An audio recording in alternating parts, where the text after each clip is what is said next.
Hello and welcome. You join me live now from the ITV studio in London, and unfortunately, to start off, the intro that we had available is now broken. However, we will get to it and we will fix it and get it on as soon as we can for the next ITV News Live. Anyway, how about we get straight into it? So, this week has been very, very eventful from what we've seen. We've had what is basically the collapse of the government and the supposed formation of a new one under a so-called unity cabinet. Now, we started off this week pretty smooth indeed, but things really started to turn. Of course, on Monday Parliament wasn't meant to sit, the House of Commons, but now, of course, an early day motion was presented by the now Foreign Secretary Matthias Griffin MP, which meant it did sit. That was indeed the first ITV Parliament Live. Monday was quite an uneventful day, so we went into Tuesday, very nice. It was also quite uneventful. However, things started to change around halfway through the week. That's when we started to see the resignations from government. And then moving into Thursday, we had quite the big issue. However, ITV could not be there to stream Parliament. But now it's Friday.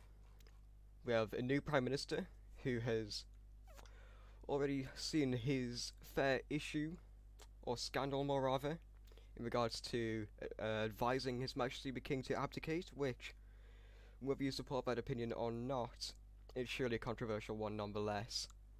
So I'd like to first bring into the ITV studio the chairman of the Conservative Party, Mr. Combat Kobe, live on telephone for us.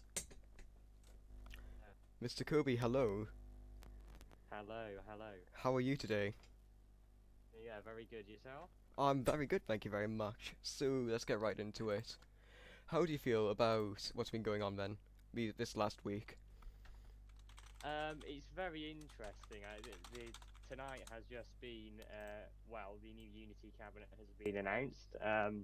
Very privileged to serve as DPM and Home Secretary in that cabinet. But yeah, an interesting stream of events nevertheless.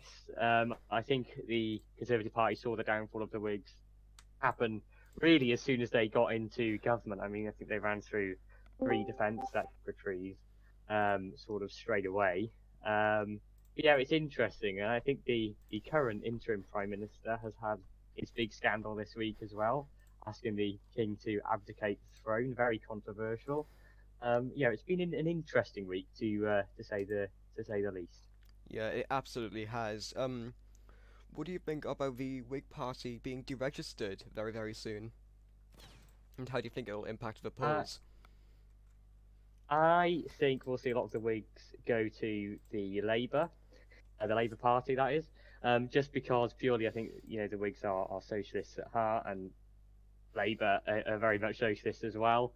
So I think the Conservative Party needs to take that into account, and we need to prepare and understand that Whigs will turn to Labour, but hopefully some of them will turn to us, the more sensible option that is. But yeah, I think we'll see a lot of the Whigs go to the Labour Party, unfortunately. Yeah, that might be. Do you think that you guys can bounce back and take it anyway, regardless of whether or not you have all the support from now former Whigs? Yeah, 100%. I think the Conservative Party have all the right what's the word? All the right skills and competency this time around.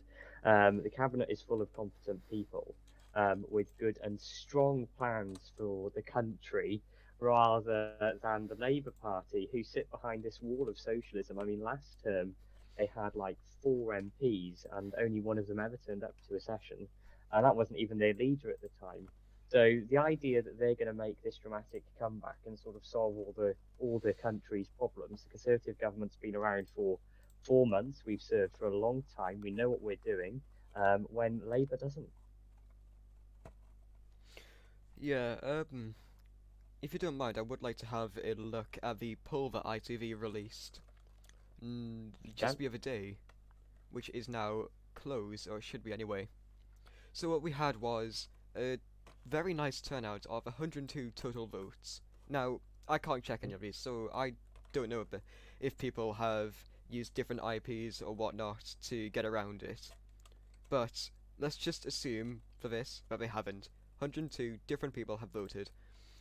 So what we Yeah. have is one third of that 102, 34 voters, 33.33%, have voted for the Conservative and Unionist Party.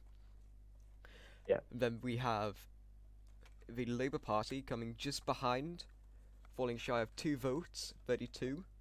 Then we go down to the Whig Party, which has fallen down below the Labour Party, 6 votes.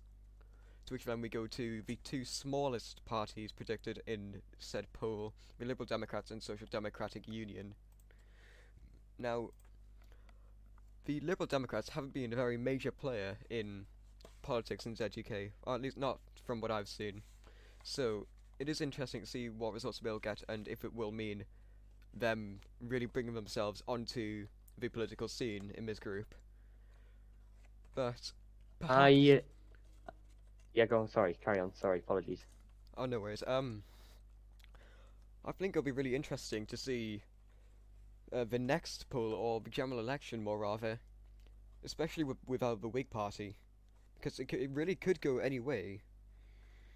Like, we could still theoretically be left with a hung parliament, or we could get a majority parliament of any party, really. Yeah, it's going to be interesting to see. I think one thing we can agree on is we don't want another hung parliament. They've not worked for the last term, and certainly won't work again. It causes massive divides. King's Speech doesn't pass, and then we start getting people doubting the government's legitimacy in Parliament, and people questioning the government and what they're doing. Then, in terms of its legitimacy within Parliament, and we just don't want that again. So it'll be interesting to see a different poll, obviously with the Whig Party set, I think as you said, to be deregistered, to see where those votes equate. Will they all go to the Labour Party? Will some of them go to the Liberal Democrats? Will they balance out between the Tories? And the share of the Whigs with 26 will be interesting to see where that goes. At the end of the day, I think the Conservative Party is the better option, and is better for the country. We have more plans and better promises we will deliver on for the people of the country, more so than the Labour Party, who are just recently getting relevant again. Yeah, I see. We also have on the line, if you don't mind, I'd like to bring in the current Prime Minister, if he's alive. Hello, Yes, thank you for having hello, me on. hello, Prime Minister. How are you? Hello. I'm doing rather fine, thank you. Well, that's brilliant. So, obviously, we have had the controversy revolving. Sorry, I couldn't speak. Revolving around the advice that you have given to His Majesty the King. Do you still stand behind that advice, or have you changed your stance recently? I wouldn't have said it if I didn't believe in it, to be quite frank. It wasn't my intention for it to be widely known, but for one reason or another, my private conversations with the King's private secretary was leaked, which is a issue for itself. But no, yeah, to be quite frank, as I said in my statement at the time, most of the blame can surely be attributed to Parliament and the instability within Parliament, whether that be because of the situation with having a hung Parliament or just generally with the parties themselves. But I think no one can say that the King helped the situation, considering the time that it took for him to asked me to form a government. I believe it was a 2-day period between when the former Prime Minister left and when I was given an audience with the King. And that only added on to the instability that was going on. I mean, trying to organise Parliament sessions. I mean, the country really did get into a deadlock at that point because of that situation. I see. Well, if I can speak from my own experience with His Majesty, from what I've personally seen. Now, obviously, I don't want to sound one side or another here, as ITV is impartial. But from what I've seen, there has I've worked with the King in the past, the very recent past, and from what I remember, there's not really been much issues. But maybe I'm forgetting something, maybe not. I really don't know off the top of my head. But Prime Minister, since you will be deregistering your party, could you give us, you know, uh, a cheeky hint as to who you might be voting for this election? Hmm. Well, I made it very clear to both the Conservative Party leader and the Labour Party leader that I wouldn't be publicly endorsing one party or another. I don't think that would be right of me. Um, in terms of who I may personally vote in my capacity as a citizen, uh, I will allow people to make their judgment on who I would vote for. I'm not going to. I'm not going to comment. Giving our viewers some mystery, are we? But yeah. Well, look, I don't want people to try and accuse me of trying to influence the election one way or another. So I'd rather stay neutral on the topic and allow voters to vote for who they believe will do the best for this country, not who I think will do the best for this country. Yeah, I understand that entirely. So, obviously, with the with the results that I just read out, what do you make of them? Mm. Well, obviously now a bit outdated with the passing Yeah. of the Whigs, so we might commission another one just to get a bit more realistic for this election coming. What do you make of it though so Well, far? well, I was very grateful to see that there was still a sizable support for the Whig Party. It did leave me very conflicted on whether to continue the party or to deregister it, as I ultimately decided to do. But the thing that stuck out for me was if that poll did happen, how divided Parliament would be, how potentially the party compositions would be in that Parliament. And, from my experience within this Parliament, although it be a short time, it's become very clear that hung parliaments do not work necessarily. I would prefer to see a majority government either way. But yeah, I was gracious with the support that the Whigs had. I feel bad potentially for letting people down in that regard, but I done what I thought was best for the party and for the country. Yeah, I understand that. If I might, with all three of us, move to the topic of the previous Whig SDU government before you ascended to Prime Minister with Sell as Prime Minister. Obviously now, Mhm. for reasons we really don't know, he has gone to AUK, as far as we're aware, to join their politics, which really is an interesting move. I really don't know what to make of it. Well, all I can say really on that, because obviously Sel will have his own kind of personal reasons for doing so. But it became very clear that many within the Whig Party in the cabinet uh, basically left just because of the way Parliament was. I think everyone on all sides can admit that sometimes it did get toxic.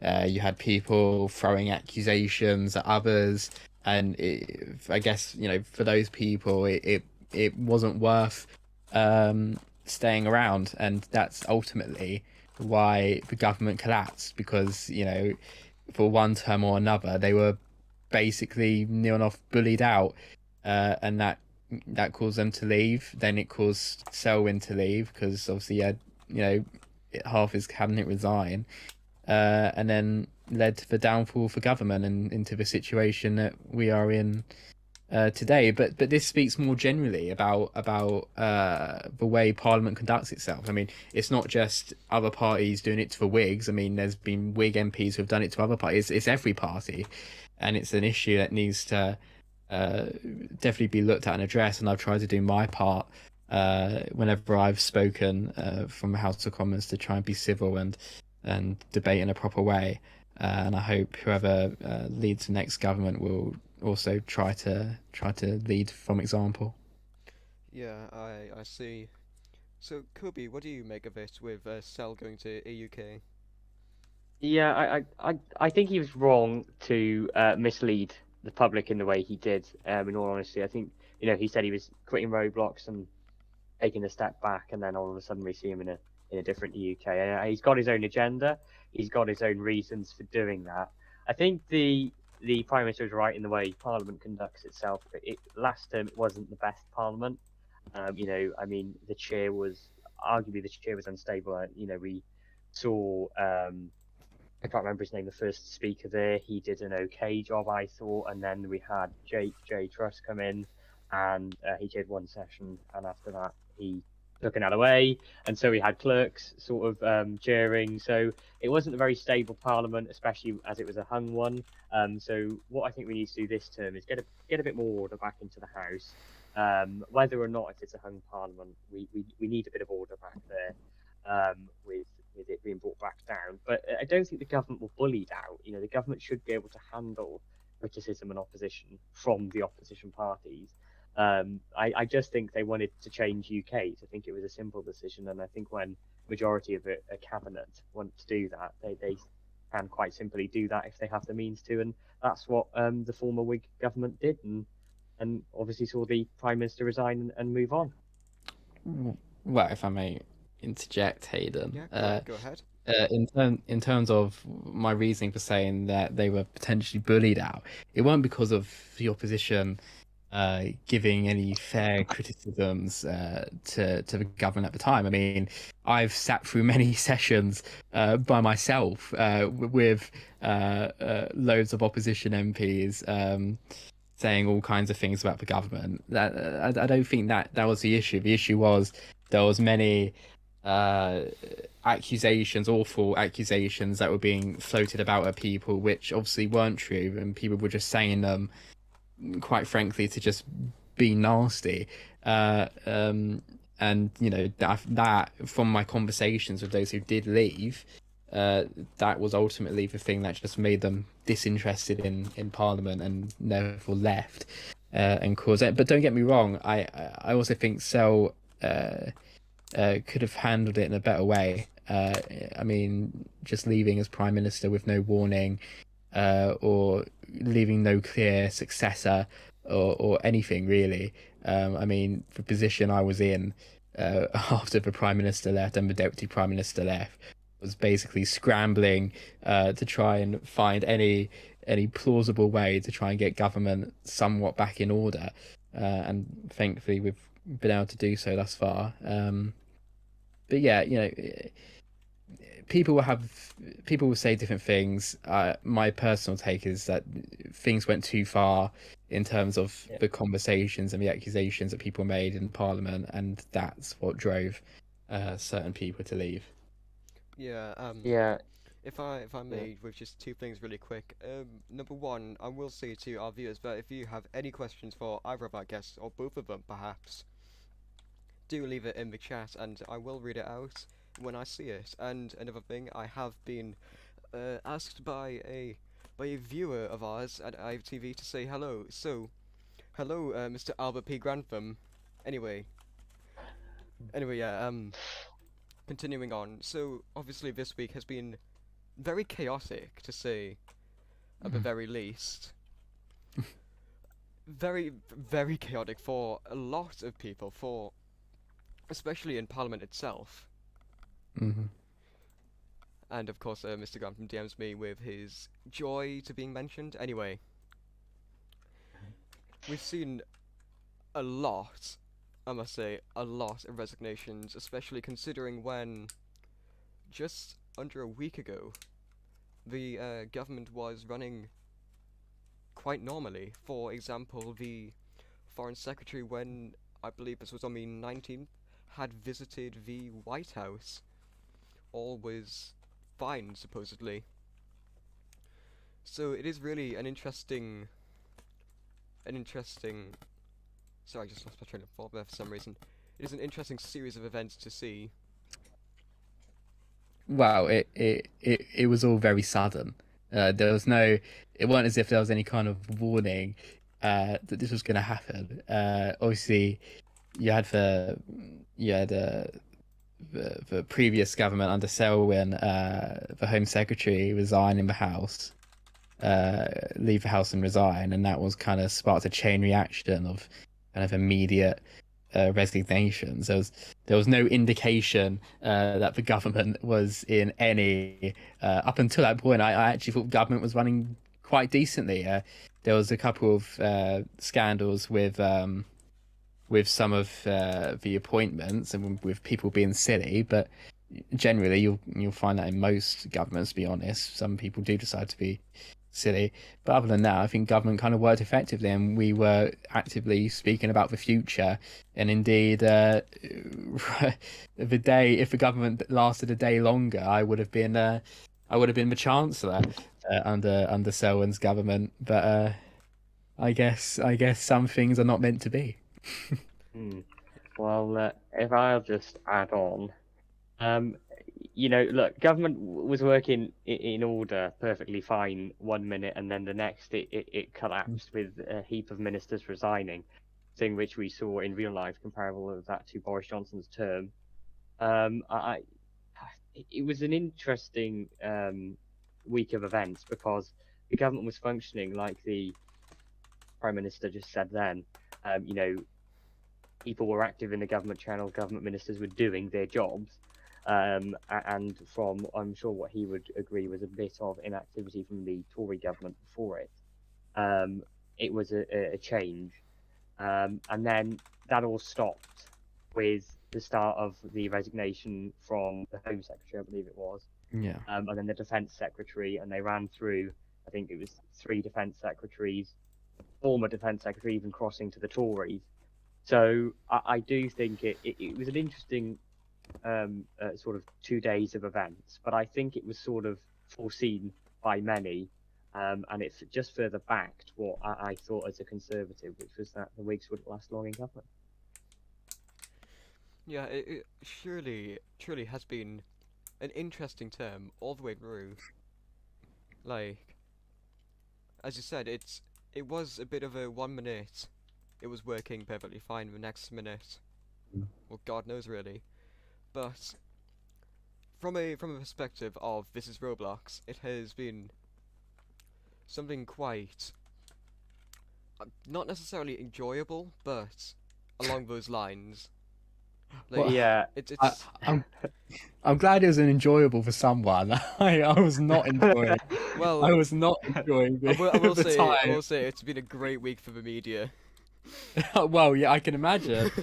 Yeah. No, but in a serious point though, it really was kind of a gut-wrenching moment in a sense. I mean, 1 second you're part of this functioning government, and next second you're pretty much the only major person left, being told you've got to pick up the pieces and try and find a way to get government back in order in a completely unprecedented situation where the Prime Minister had gone, the Deputy Prime Minister had gone, the party chairman had gone. I mean, there was so many loops and hurdles that we had to go through. That's not even talking about the hurdles of the Electoral Commission and all the different advice we was getting. And I mean, to be fair, it was actually the Tory colleagues that helped me to be able to restore the government, because I think at that point Parliament as a whole, it wasn't just a Whig thing. I think Parliament as a whole understood that we had to we had to have a Prime Minister, and we had to have a government back into office, not only to call the general election that was obviously needed, but to also provide some stability during this now election period. Yeah, I think it's interesting because roles sort of switched, especially in the House. When I first started as leader of the House, there's very few Tory MPs who attended sessions. The opposition were lively, as always, and then they sort of got into government, and then the opposition, which was full of Tory MPs, was active, and the government wasn't so anymore. So I think roles switched, and that's what happened. But yeah, interesting, and I'm sure there was plenty of media to report on, like you said, Haven. I'm sure I'll write a book memoir of the whole event once I become a former PM. I'll An make my money. autobiography. I'll make my money that Autobiography. way. Yeah, Yeah. it's interesting though how so suddenly things can switch, and in fact, I'm pretty sure they switched one way and then switched the other way and then back again. But if you guys don't mind, I would just like to bring into the line the leader of the Social Democratic Union, Mr. Executive Doc. Hello there. Hello, welcome. You got a very steady line there. How are you today or tonight? Oh, I'm good, son. I just had a cup of tea. How are you, son? I'm very good. Thank you very much. Welcome to ITV News Live at 10. Thank you very much. So what we've been discussing right now is the state of government and Parliament, really, and the events that have transpired this week. And if you don't mind, I would like to take a look at an event of which ITV has also reported about, that being the findings of corruption that you reported within your party. Could you explain that to us and our viewers? Well, sorry, I'll have to rejig my memory. It's 10:30. No worries. It's been a bit. Effectively, the party's constitution was manipulated by the chairman Crimson Final and the party leader Commander Avi, I think it was. Either way, the new constitution dictated that elections to party leader and party chairman would be conducted by members of parliament and members of parliament candidates. Well, given the fact we only had 3 MPs during that last term, that effectively turned the party into an oligarchy, effectively a mini dictatorship. That's not what we want in the SDU. I've come in here to right wrongs, and that's going to be one of my firm priorities. Yeah, I see. And you have been quite vocal to both ITV and to me personally on the issue. And I fully understand your position on it, and the feeling of perhaps shame in it. I never really expected such a constitution to be manipulated in a way that, as you said, yeah, turned it into a bit of an oligarchy.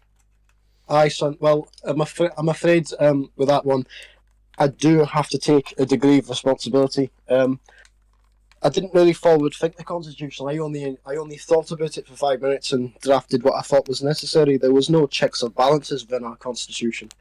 So yes, I'm afraid I do have to take a degree of responsibility for that. But I did not expect, on the other hand, for it to be manipulated in the first place. I came into ZUK politics and created the SDU for a fair party serving the people, and that is just not who I expected the party to go at all. I'm very disappointed that it did. But on the other hand, I am very happy that I am back in the leadership and providing, well, some rights to some wrongs. Yeah, that's very understandable. Obviously you weren't here before when we discussed it, but what do you personally think of the now former Prime Minister Selwyn, who has, of course, now gone to AUK? I can't really say I've got much of an opinion on the issue. Well, him. I haven't really been keeping track. You know, I left a while back, and I've had other projects to focus on. I've had college work to focus on. So no, I haven't really been keeping track. Yeah, and I can't get an opinion consequently. Fair enough.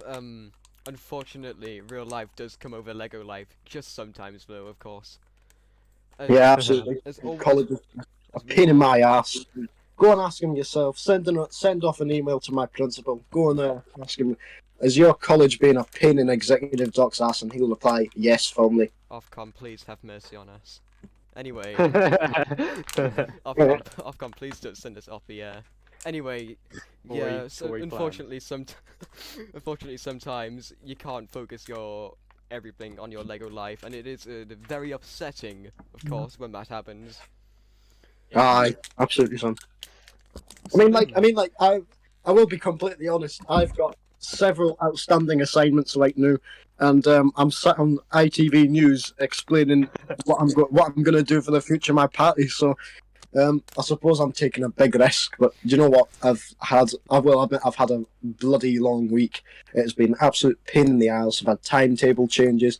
I've had mountains of homework. So you know what? I've on this weekend. I've never seen eye to eye with the leader of the SDU, but I value his commitment to his Lego life, as it were. Thank you, son. I deserve this weekend. Honestly, it's been such a week. You know what? I think that's fair enough. And I think we can all agree that's fair enough. Sometimes we just need to take a day or two, maybe even 3. And it is. Or 4 or 5. Or 4 or 5. Not at all. I'll be doing some work. Obviously, I'll be doing a bit of work over this weekend. What I mean by I've owned this weekend, what I mean by that is I've owned this weekend to do bloody Lego politics. Brilliant. Ooh. I've just seen the chat and Think of a better way to spend my weekend. No, you can't. Lego politics is all. Anyway, I have looked in chat and I have seen a question.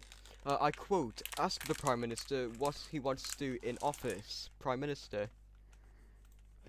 Well, I thank the viewer for the question. The goals and objective of my interim government is to mainly provide stability, to ensure that there's still oversight from Secretaries of State in terms of the vital functions of government, including Companies House, the Foreign Office and the Home Office, to ensure that they still run appropriately and effectively during this period. Though eventually, obviously, come the election, there will be a new government. But also generally, I mean, I took the opportunity at my one session in Parliament as Prime Minister to bring up what police officers had been telling me. I spent some time wandering the streets of London and just asking police officers what they thought needed to be changed within the Metropolitan Service, and I found their insight to be very valuable. And I decided to pass that kind of that information on to the whole House, and I hope again whoever wins the next election will use what I reported to the House and implement the changes that our police on the ground want to see to the Metropolitan Service. Well, Yeah, I was just going to say something a second. I was just going to say, I listened to the Right Honourable Member's his wonderful statement when he talked about his experience with the police during a short time. And it's a shame that I won't be serving as Home Secretary in the proposed Conservative government, because it's something that really does need to be tackled. But I'm sure the proposed Home Secretary for the Conservative Party will if we get elected, of course, take that on board and deal with all the issues that present towards the Home. on the matter of Home Secretaries,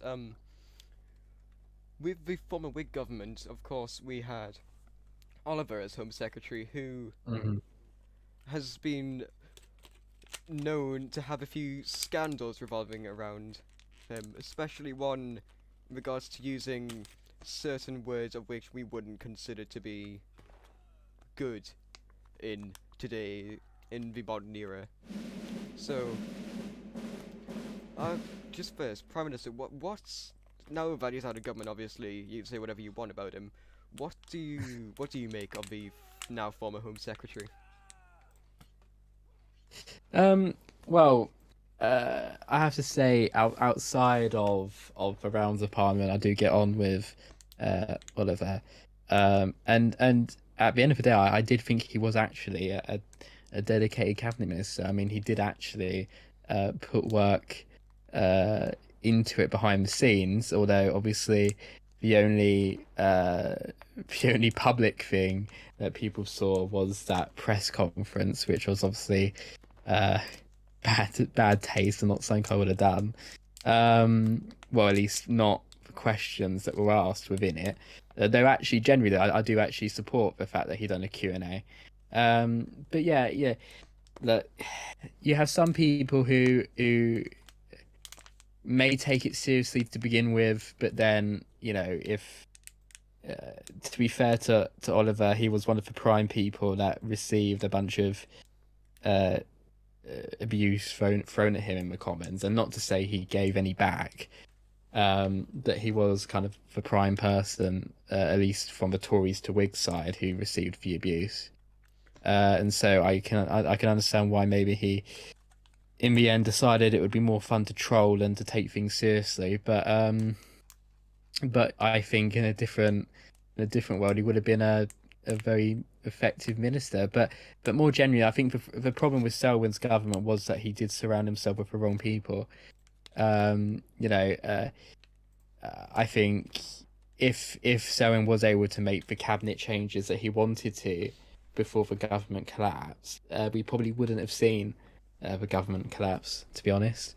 And so that's why it gives me such shame, because if the government only lasted a day longer, things would have been very different, and we wouldn't really be in this situation in which we are now. I think what a lot of people had issues about was the leaked screenshot from, I believe it was a Snapchat group chat, in regards to a certain word connotated with, well, not connotated with, it was a certain word which has certain relations to, well, yeah, we all know what word it was. I think that's an issue that a lot of people had, and I don't really know how it could be justified. Are we referring to the racist word here? Yes. Yeah. Well, I get that. Again, you know, it's obviously not something I agree with, and I don't know what the Prime Minister's view on that was, because obviously at the time I was just a cabinet member. It wasn't up to me to make decisions in terms of who to be appointed or not. But if I was Prime Minister, I would have struggled to keep someone like that in place. Yeah, with that thing come out, or even if they just done an apology, you know, I don't know any of the context around that. I don't know how old he was then or whatever. But even an apology would have done it for me. But yeah, I mean, I think people made their own judgment on that one, and they will continue to do so. I reckon an apology it would suffice for some people, however for others, maybe not so much, but I think many people have the ability to recognise that people say silly things that they come to regret saying. I mean, not to say we've all ever said that word, but I'm sure we've all done things that we've regretted doing in the past and that we wouldn't do again. I mean, it's part of human nature to be forgiving in those kind of circumstances, and I think most people would have if he apologized for it and, you know, came out and done that immediately, and I think he did to an extent, but I'm not too sure. And yeah, on this matter, I'd just like to bring in our other two fabulous guests. So let's start with Kobe. What do you reckon of it? Yeah, I think it was a bit of a shambles, to be honest, to say it in that way. You know, it wasn't his finest moment at all. Neither was the Q&A, to be honest with you. I think the Q&A in turn is a good idea for government ministers to do. In fact, I encourage it, sort of public question time. But you know, his Q&A wasn't done very well. Staff weren't told about it, and so I think there was other issues with it. So that was the first thing he did wrong. And he had obviously his racist remark. Again, that's putting it lightly, which, you know, a lot of people take offence to. And it wasn't his brightest move, and he shouldn't have done it. Had I would have been Prime Minister, I would have removed him as Home Secretary. I don't think a role as strong as Home Secretary, someone should be conducting themselves in that way. Maybe he could have moved somewhere else in the cabinet, or just stayed as a member of Parliament. But I certainly wouldn't have kept him as Home Secretary. The PM is right, partially in what he's saying. Yes, you have to be forgiving. but to what extent do you give that forgiveness? And we have to be mindful of when we give that forgiveness, and it wasn't. I personally don't think he should have carried on. I know internally, obviously, he resigned, but I don't have very good things to say about him from my time across the dispatch box with him. It seemed like he was all over the shop in terms of his politics. One minute he was in the Conservative Party, the next he was in the Whigs. Who knows? He could be in Labour next term. So listen, it's one of those things. He sort of took it on the chin, I guess, and he's left the government. Who knows? We might see him make a return, but I'm certainly not fond of him, and I certainly wouldn't be fond of seeing him back in the House. But there we go. That's just my view on it. Yeah, it's just with what did happen, I would say that's understandable. And now I'd like to bring the leader of the Social Democratic Union in. What do you make of it, Mr. Executive Doc? Well, it's a tricky subject, if I'm going to be honest. Personally, in my opinion, if something stupid was said as like a joke, obviously we don't know well, I don't know the context behind this situation, but if something like was said as a joke and was properly responded to by the person who said it in the form of an apology to those offended, I do not think I would remove someone from a valuable position, more focusing on their expertise rather than their silly mistakes. I mean, obviously, if it was used in an offensive manner that fully meant to offend people, that would be grounds for instant dismissal, because we do not tolerate that kind of thing. But if it's just a stupid a stupid joke that didn't go down very well, I mean, obviously, I understand the severity of it, but this is an online community. This isn't real life, and in my opinion, I don't take things as serious as that.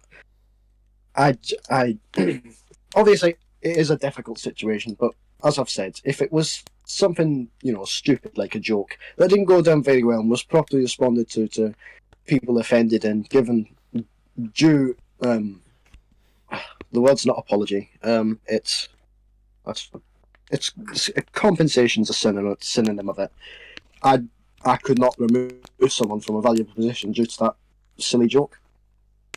Yeah, I really do see where you are all coming from on this matter. I was just going to say, yeah, go ahead. for me, just a second, because for me personally, the only reason I would have removed him is he came into the Parliament channels after, and members asked him, do you still stand by it? And he stood firm by that comment. Jesus Christ. So that's for me, when you sort of look at it and you think, right, well, he's still being a bit of a tosser about it, and he's still standing by it. We don't want Ofcom on us. Yeah, he still stood by it. He's being a bit of an idiot. So yeah, that's when I draw the line, and that's when I would have removed him, to put it into context for people who are wondering. But yeah, that's just my view. Yeah, I really understand. Like, I see where all of you are coming from on it, and I do understand all of your points, and to an extent, I agree with all of you on it. But of course, ITV is impartial on this. What I would have done really, really does not matter. I'm from fully a meeting. Now, if I might get on to the most pressing matter, I'm going to ask you each individually, and all I want is a yes or a no answer here.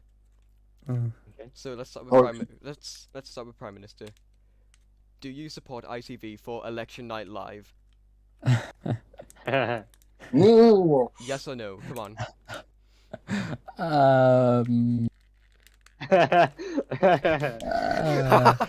Sure. We'll go. Now let's go to Mr. Kobe from the Conservative Party. No, yes or no is a very hard answer for me to give as a very politician. I don't really have those words in my vocabulary. Yeah, I will come out and I will support ITV. But we do love ITV. And Mr. Executive Doc. Yes, ITV needs to host the election news today. The ITV needs to get right in there, like my dad went in my mum, and sat me right in there. Okay, whoa, Whoa. okay, And we're off the air. Executive drops been demonetized, guys. I've been cancelled. Oh my. But no, we do. Polly, I'm eating toast again. We do. We do very much hope to get Election Night live, and it will be a brilliant event. Yes, And I will. Can I ask you a question? Ask you a question, Hayden. go Are ahead. you're going to do a leaders debate, yeah? Whoa! I'm going to try to. Yes. I will say Yes. that. Good. Will you do it in game? Yeah. I might do. A leaders debate? Oh fuck! I'm gonna have to make a Whoa, new whoa, party. whoa, now. whoa, whoa, Whoa, my whoa. language, son. Am I wrong? Inappropriate. We're never coming Dude, back I've on got the to air. implement. I've got to talk to the DCMS secretary. We're We've gotta get never off coming comment. back on the air. So, Anyway, yeah, I'm just gonna say. go ahead. Interesting. No, I think yeah, leaders debate hosted by ITV. Definitely in support of it. But yeah. I would I- just like to. I'm speaking now. Thanks. Right. Anyway, I have seen chat. There has been another question come in for the Prime Minister. I do Oh. quote: "Ask why the Prime Minister and now Home Secretary keep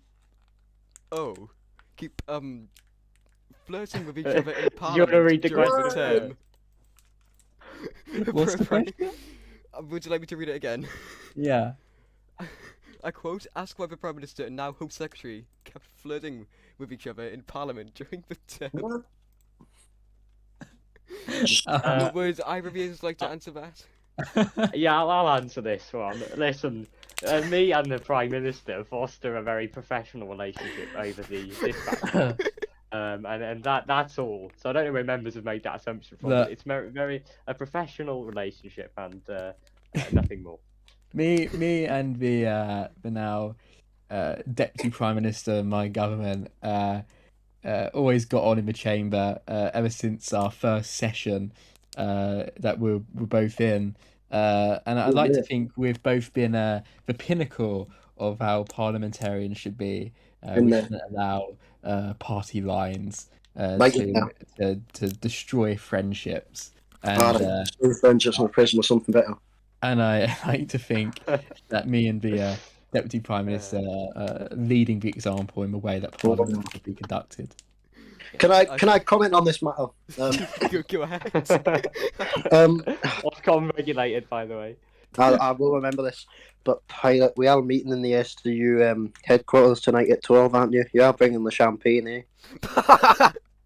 Well, Because the clarity. I did specify in the email that it was bring your own booze. Oh, I mean, I nothing. think I've heard this before. I don't know where. I have no idea what you're on Looks about. Mr. like Executive we need to nationalise ITV. No. I The Royal hardly Charter. think that would be necessary. But I would consider that. I would consider that quite a major policy change. So I don't think you can really do that under the regulations of Watch murder. me. Whoa! Are you willing to Well, break Mr. purdah? Hayden, do you know who decides whether something breaks purdah or not? Ooh. It's the prime minister. So unless I'm going to decide that, you know, he keeps the prime minister. unless in I'm going check to during decide that purdah. I've broken my own purdah rules. No, I'm not quite sure that the cabinet secretary would be fond of that line right there. There isn't one.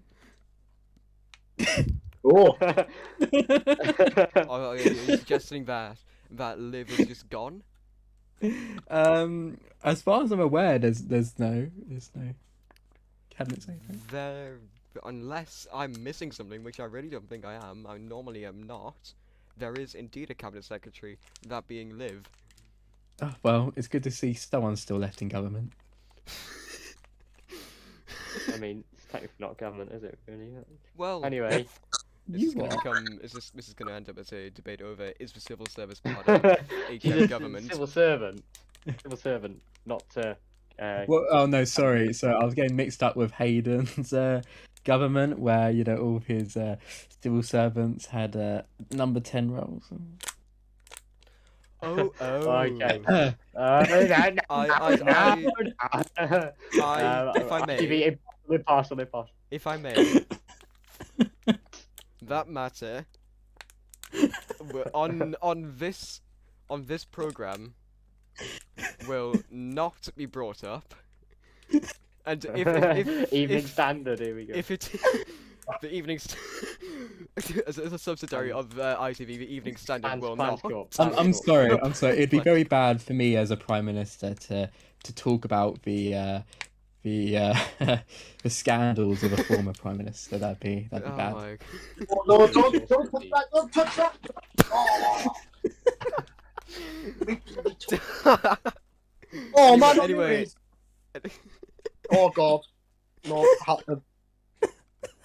Is everything okay back there? Right, Aiden, have you got anything else? Or Hang on, I think we got something to be concerned about here. Are you alright there, Mr. sorry. Executive Doc? Sorry, my bloody sister came in and started fucking up with the Whoa, we're off the air again! Oh, sorry. I meant fricking about with my draw and it fucking collapsed. Sorry, fricking collapsed on that. Very nice to see a former deputy prime minister conducting himself. I'm sorry. I'm in the sixth form environment. I'm very used to saying the naughty words. Oh. So how Go on, big's the fine for Ofcom gonna be? Oh mate, it's off. Just put that in the chat. Oh, It's fine. We'll just abolish off. Prime Minister, What? would you be willing to give a government grant to ITV to help pay the fine from Ofcom? I think it's You only say right, that. isn't it? You say that. Unironically, I must be like the poorest prime minister on this server. Like, I was walking the streets. When I said earlier I was walking the streets and I was talking to the officers, they That's kept my prime taking the mic out of my car because it's some like really old Peugeot, and I'm just like, Oh, if it's a Peugeot, then I'm sorry, but they are this is like right. this is all I can afford. I've got a I'm sorry, personally very but proud of my car. ITV will be impartial on all London. political matters, but when it comes to your choice of vehicle, I'm sorry, but like, if you're going to I drive have around in a Peugeot, then they are fully in the right. but I'm just There's like, nothing wrong prime with ministers it. don't get Always paid enough. Toyota Hilux. Prime Minister. Well, I am proud to say, since I have upgraded to a Tesla in order to be environmentally friendly as part of the government's net zero 2050 plan. What colour is your That's Bugatti? business sector. My Bugatti. Oh no, you're not meant to tell them about my offshore tax havens. Yeah, we don't speak about that. No, just like Don't we? So just I'm, like the- so I'm not the only Done it. one. Bonjour. So I'm not the only one. Brilliant. I mean, nothing. What were we talking about again? Well, I have to say, I haven't yet appointed any clerks that work in my office. I haven't done that yet. But no, Hayden, we've moved off topic of what we were talking about. I we don't really have. know what it was. You know, we have moved quite away from the news. You know, And- 6, yeah. it's interesting how we did, but I think let's get back on topic. So, Yeah. out of curiosity, Prime Minister, how did this Unity cabinet come to be? Like, what made you choose who you chose? Well, fundamentally, I thought it was my duty to form a cabinet. I said to the people in my first speech as Prime Minister that I was going to ensure that government would still function over this period until a new one is formed after the general election. And in order for me to fulfil that, I had to appoint a cabinet. Many will see that it's not a full cabinet. I didn't see it necessary to appoint a full cabinet. I only ensure that the basic vital functions of government are covered. And ultimately, I chose these people out of merit. I mean, one of the great things about no longer really being in charge of a political party is I can appoint people based off merit and who I genuinely think will serve best for this country. And I'm very proud to have the cabinet that I do. And I'm sure in limited roles they'll fulfill it to the best extent that they can. Can I ask, have you got a good Secretary of State for Health and Social Care? Because I'm needing a bloody trip to A&E. One will be appointed within the coming hours. Yeah, that's a good comment. I've single-handedly injured myself 3 times. Well, Executive Doc, do you want to be Secretary of State for Health? I will be honest. I don't know. What? I think Well, that's a bit awkward, isn't it? That's why you never do it live on air. I don't know why he's done that. You're gonna say yes? Unbelievable. Anyway, if I may get back to the election in the last few minutes that we have before we go off air. Obviously, it's gonna be an interesting and I do think quite a tough one, especially for Mr. I can't even speak. Sorry, Mr. Executive Docky, who has just, of course, taken back control over the Social Democratic Union, as of course his party has seen issues with previous leadership after he had initially resigned. So Yeah. My plan is I've got to sort out the party internally first, and then once we are ready to deliver a campaign, I will admit there's going to be a twist. There's going to be I think it might be a fairly shocking twist, but there's going to be a twist, and I am going to leave you hanging for that one because I'm not ready to announce it yet. I'm quite upset that we're going to be mean- left hanging here because I'm now You're curious. struggling. You what? I'm now curious. I want to know. Well, I might do anyway. But you're not allowed to spit it on the news just because I've known you for the past 3 years and you know we have a good personal friendship. You So know I what? might. I'd call that fair enough. Please. I'd call that fair enough. And I would also say with that, I get to know first. You don't. Haha. Well, if I may like interject on my 2 cents, because I'm sure people will be so thrilled to know what I think of the upcoming Yes, election. go ahead. Go ahead. You know, it's definitely going to be difficult. I think the Conservatives are in for a bit of a shocker. I feel like at the moment they seem a bit overly confident, as I think they did at the last election. To be completely honest, I feel like the Conservatives were also overly confident. It would be nice to see the leader show a bit more humility to others, to other parties and other party leaders. I think it shows a bit of character if someone is a bit full of themselves. But you know, that's not a personal dig, just a insight I have. And again, we're already seeing the constant arguing between the Conservative leader and the Labour leader.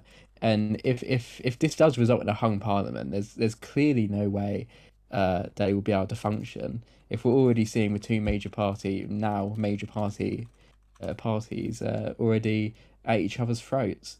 I mean, I just hope for this country's sake that we get a majority government no matter what party it is. Yeah, absolutely. However, unfortunately, we are now going to have to wrap up, as that is all the time we have for ITV News live at 10. It is within a matter of seconds about to be 11, so I'd just like to thank you all for coming on. And I hope that you guys have a very good rest of your night.